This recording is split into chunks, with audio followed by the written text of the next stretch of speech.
Dark Souls is the chocolate milk of video games. What?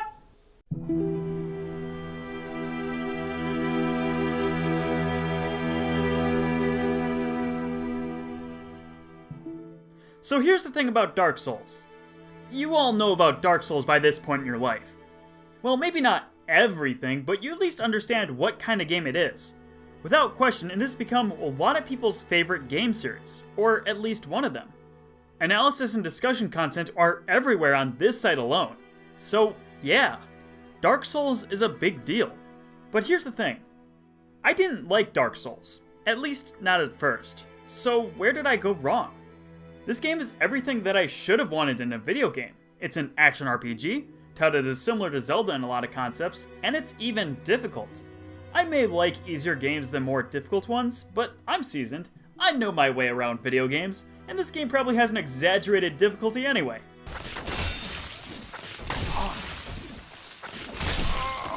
It wasn't exaggerated. But when I actually started the game, I just didn't see it. I thought it was actually kinda bad. While praised, I actually don't like the tutorial. I thought it was pretty boring, and when it actually throws the first challenge at the player, it's a boss fight they aren't supposed to win against. And even when just fighting enemies, it feels the difficulty comes more from perfectly blocking and dodging attacks that would otherwise kill you in 2 hits. I just don't think that's good design. But even after learning the mechanics and leaving into Firelink Shrine, I just didn't have as much fun at all.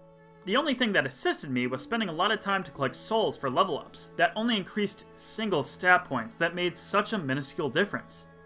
And worst of all, I could not see how this game was similar to Zelda. And you probably know me if you watch some of my older videos. I love Zelda. Most people do. And I swear that Zelda did not exist in this game. And I know Zelda. So almost as quickly as I picked up Dark Souls, I put it down, writing it off as some overrated game that people just liked for some stupid reason.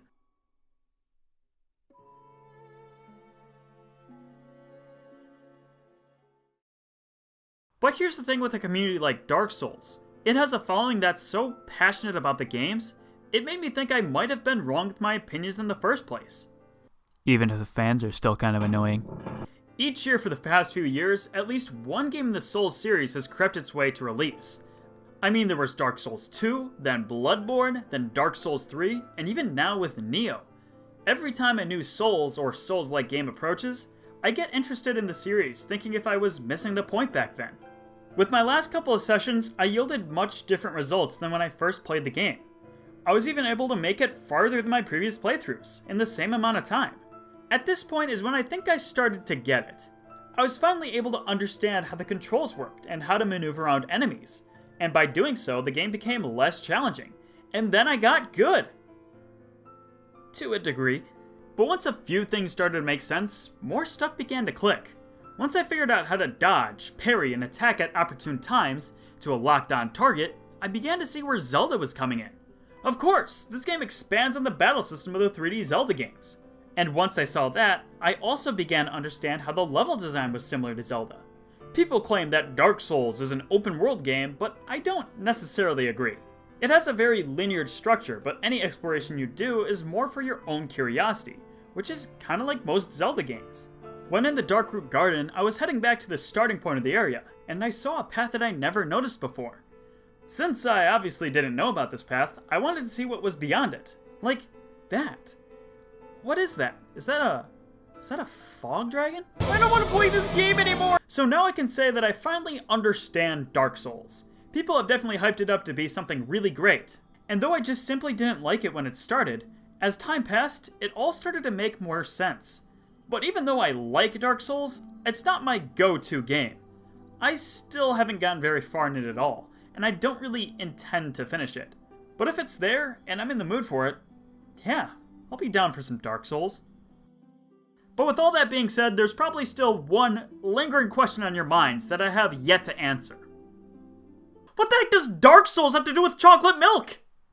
Because like Dark Souls succeeding it, I used to feel the same way about chocolate milk. One of my favorite things to drink, even to this day, is just plain old, regular milk. I love it. It's one of my personal favorite beverages. However, when I was growing up, a lot of kids used to say that chocolate milk was like regular milk, except better. However, I thought it was a little too different, and I never liked chocolate milk as a kid. However, as I grew older, I began to realize that chocolate milk